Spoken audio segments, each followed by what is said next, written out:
जय श्री राम। मैं भारत माता का जय एक बार फिर आपके सामने उपस्थित हूं और आज हम बात कर रहे हैं बॉलीवुड की पोल खोल। और बॉलीवुड की पोल खोल में आज हम बात कर रहे हैं नवाब मलिक की।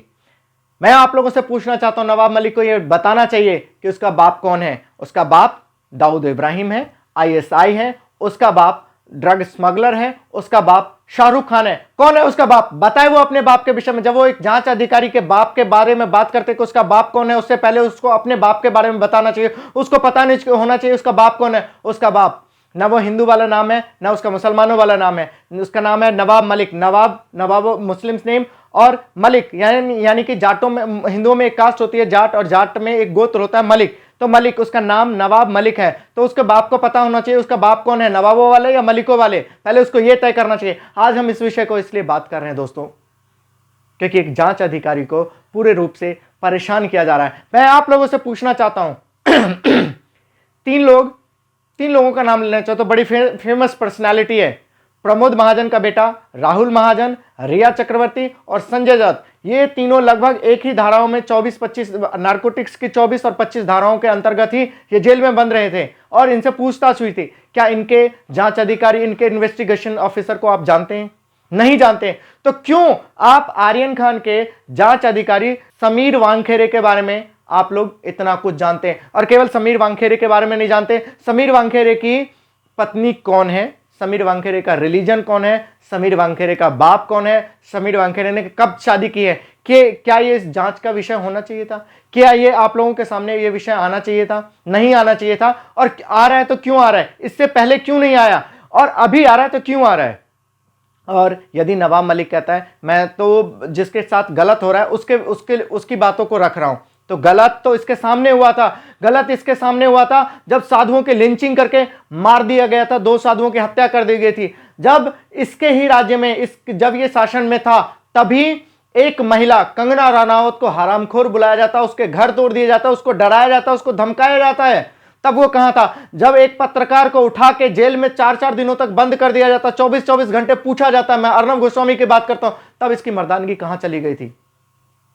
मैं आप लोगों से पूछना चाहता हूं। ये डॉन है, ये बदमाश है, ये गुंडा है, और ये गुंडा है, बदमाश है, तो इसकी हालत यदि पुलिस प्रशासन, क्योंकि महाराष्ट्र सरकार एक ऐसी सरकार है जो उन लोगों का साथ देती है, तो आप लोगों को जागरूक होना चाहिए। यदि आप लोग जागरूक नहीं हुए, यदि आप लोगों ने इस विषय को नहीं उठाया, तो हो सकता है सलमान खान के रोड एक्सीडेंट में एक इन्वेस्टिगेशन ऑफिसर जिस प्रकार से तड़प तड़प के मरा था, उसी प्रकार से तड़प तड़प के ये लोग सच्चे समीर वानखेड़े को भी मार दे। तो इसलिए आप लोगों को जगना होगा, आप लोगों को इस विषय में स्टैंड लेना होगा, और आप लोगों को ढूंढना होगा कि इसका बाप है कौन, इसका बाप है कौन। आप लोगों को ढूंढना होगा। सबसे बड़ी बात मैं बताने जा रहा हूं, ये जो एक लॉबी खड़ी हुई है शाहरुख खान के विषय में, 2011 की बात बताता हूं। शाहरुख खान को भी इसी समीर वानखेड़े ने एयरपोर्ट पे रोक के लंबी पूछताछ की थी, और आज 2000 केवल 10 साल बाद, पूरे 10 साल बाद उसके बेटे को पूरी तरीके से पूछताछ कर रहा है। और इसी से शाहरुख खान जो है पूरी तरीके से अपने बड़े बड़े वकील, जिनका 1 करोड़ रुपए एक दिन का फीस है, उन सभी वकीलों को उतार दिया है इस फील्ड में। और जब लगा उन वकीलों से भी इसके बेटे को जमानत नहीं मिल पाती, ये तो अपने आप को बहुत बड़ा डॉन समझता था कि अपने बेटे को तो मैं कभी भी छुड़ा लूंगा। लेकिन एक जांच अधिकारी ऐसा आया है, एक इतना अच्छा जांच अधिकारी है जो पूरी तरीके से दृढ़ है और नहीं छोड़ना चाहता, नहीं छोड़ेगा जब तक पूरी तरीके से जांच ना हो जाए। उस अधिकारी को डराने धमकाने के लिए इसने पूरी पत्रकार, मीडिया, राजनीति खड़ी कर दी। परंतु इससे भी जब नहीं हुआ तो पूरी आईएसआई, आज ये क्या है कि एक बच्चा समीर वानखेड़े को जानता है। क्यों जानता है?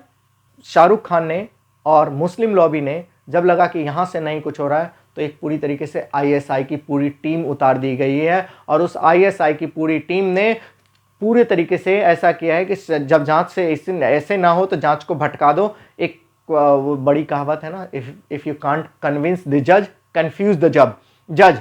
यही किया जा रहा है इस केस में, और यही कहा जा रहा है कि इसको इतना कंफ्यूज कर दिया जाए लोगों के विषय में। आपने एक रिसेंट में देखा होगा कि उसके ऊपर आरोप लगे कि उसने घूस लेके इस केस को और छोड़ना चाह रहा था, परंतु आज उसके लिए एक स्टिंग ऑपरेशन भी आ चुका है, जिस स्टिंग ऑपरेशन में वो जिसने घूस लेने की बात की वो खुद कहता है कि मुझे पैसे दिया गया था। एक जांच का विषय है, जी न्यूज़ पे आ चुका है, आप लोग देख सकते हैं। दूसरी बात, मैं बात आप लोगों से करता हूं कि आईएसआई की जब हम बात कर रहे थे, तो आईएसआई पूरी लॉबी उतार चुका है, और जब लग रहा है कि उससे भी नहीं हो रहा है, तब ये हिंदू मुस्लिम और पर्सनल अटैक्स पे आ गए हैं।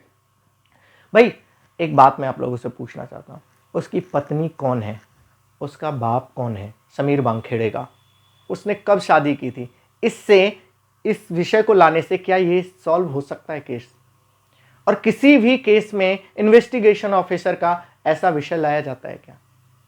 और नहीं लाया जाता तो क्यों लाया गया है? आपको ये सोचने के लिए बहुत बड़ा विषय है। आप सोच सकते हैं इस विषय को कि क्यों लाया गया है। आपको भटकाने के लिए, इस केस को भटकाने के लिए, उस समीर वानखेड़े के ऊपर दबाव बनाने के लिए, ताकि वो समीर वानखेड़े भी आत्महत्या कर ले और वो भी मर जाए और इस केस को पूरी तरीके से दबा दिया जाए। मैं बात करता हूं ये नवाब मलिक इस विषय को क्यों उठाता है।